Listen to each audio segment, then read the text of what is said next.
Maaga nga akong naligo ngayon mga mare kasi today is grocery day day. Kaya naman sobrang excited ang misis na today. Sa sobrang excited, ayan, nagpasayo pa siya. O, pak! Sino ka dyan? Siyempre, 'di ba? Sino ba namang ilaw ng tahanan ang hindi sasaya kapag grocery day day? Nakakaloka. Anyways, mga mare, naubusan pala ako ng tibak kaya eto mo nang suotin ko, day. Sana all nakatibak.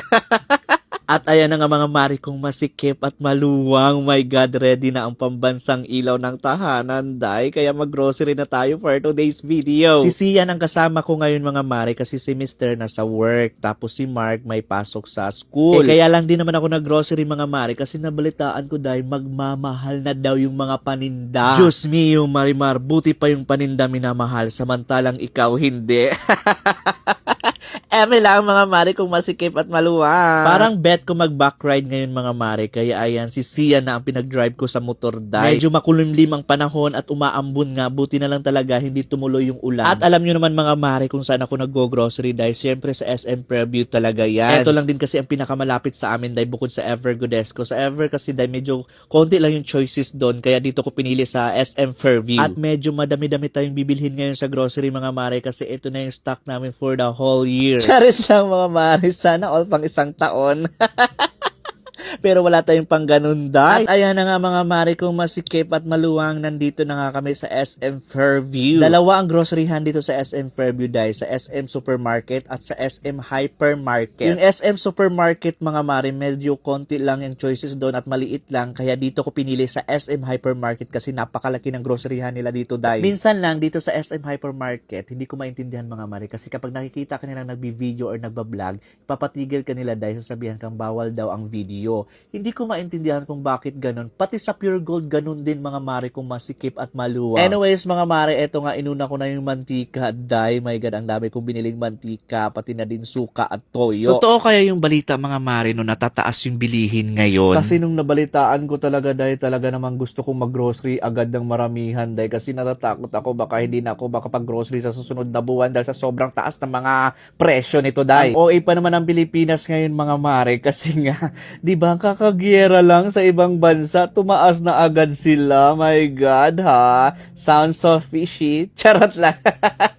Lalo na ang bigas mga mare, nabalitaan ko, natataas daw yung bigas day.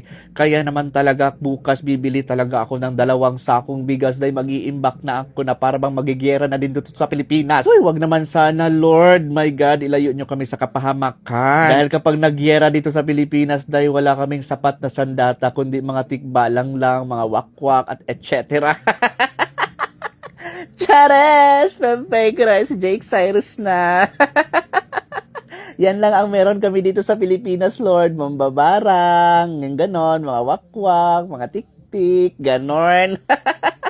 Pero sana naman, di ba, wag tumaas lahat ng bilihin, nakakaloka dahil na-stress tuloy yung kaliwat kanang balakang ko. Eto, dinamihan ko na din yung silka ang pagbili dahil kasi ito talaga yung sabon namin at nakakaloka dahil na-stress ako sa mga kasama ko sa bahay kasi bawat isa sa amin tag-iisa ng sabon. Aba, mayaman kayo dahil nakakaloka ha. Nakikita ko na lang may bukas 2 tapos sa taas namin may bukas 2.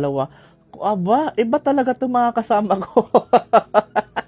Anyways, para siguro hindi kami salisalita ng sabon for this video. Maarte ang kasama ko dahil. Ayan, bibili din tayo nitong pangsira ng mga kidney for today's video.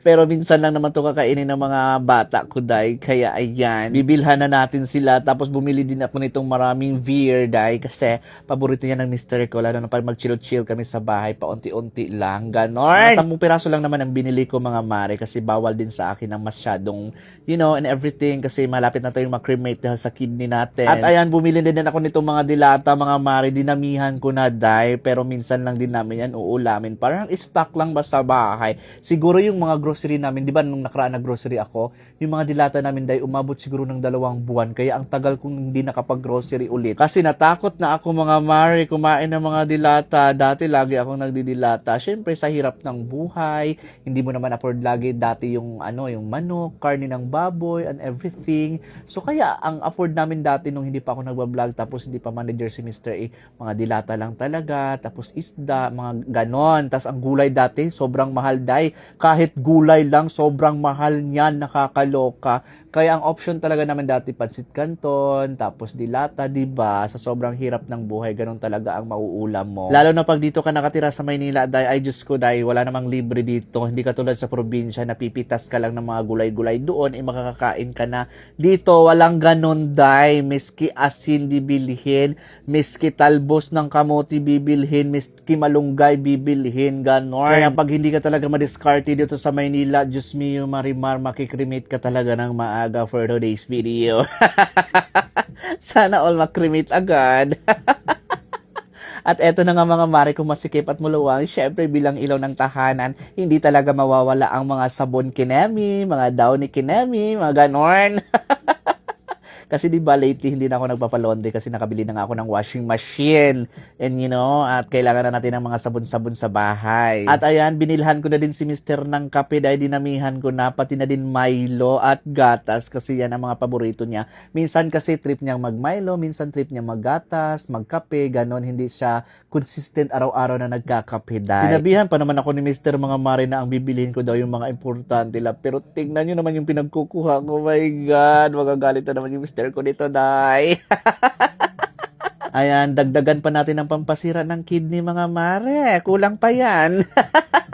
Tapos ayan mga mare, kung masikip at maluwang, kumuha na din ako ng Colgate, pati na ditong efficacent dye kasi pag tumatanda na tayo, kailangan talaga natin ng efficacent. Tapos itong roll-on na gamit ko, itong Selka, dahil napakabango talaga nito mga mare, kung masikip at maluwang, tapos mura lang siya. Nagpabili din si Mr. sa akin ng mga chichirya mga mare, pero konti lang daw, kaya ayan, binilhan ko na siya ng Lay's at itong Cheetos dahil kasi paborito niya yung chichirya. At ayan, tapos na ako dito sa mga chichirya and everything mga mare, bibili na ako ng mga hotdog, mga frozen food kasi dito talaga ako bumibili niyan sa SM. At ayan, nakita ko nga itong steak mga mare. O diba, sosyal, may pa-steak na si Charis Pempeng, na si Jake Seros. Ayan, bumili na ako ng maraming steak mga mare. Tapos itong skinless ng longganisa. My God, sobrang sarap niyan. Paborito ko yan, Bali, 3 supot ang binili ko niyan mga mare, kung masikip at maluwang, kasi stock na din namin doon sa bahay, sa ref namin, Tapos ayan, bumili din ako ng young pork tocino, tatlong supot din, Tapos syempre, hindi natin makakalimutan yung butter, kasi minsan kailangan natin yan sa pagluluto. My God. 3 piraso na din yung kinuha ko mga mare, kung masikip at maluwang. My God. Mapupuno na naman yung ko, yung mini pantry ko. Sobrang saya na naman ng mga lahat ibang hilista kong katawan. My God. Pag mga misis na talaga, pag mga nanay na talaga, o diba, sana all nanay. Anyways, pag mga nanay talaga, ito na talaga yung kaligayahan natin, my God. At ayan na nga, tapos na nga kami mag-grocery at it's pay time. My God, magkano kaya ang babayaran ni Charis Pempeng ko na ngayon si Jake Cyrus, na kinakabahan na naman yung malahat ibang hilista kong katawan, Feeling ko na sa mga 15K ang babayaran ni Charis Pempeng ko na ngayon si Jake Cyrus, na nakakaloka. At eto na nga, my God!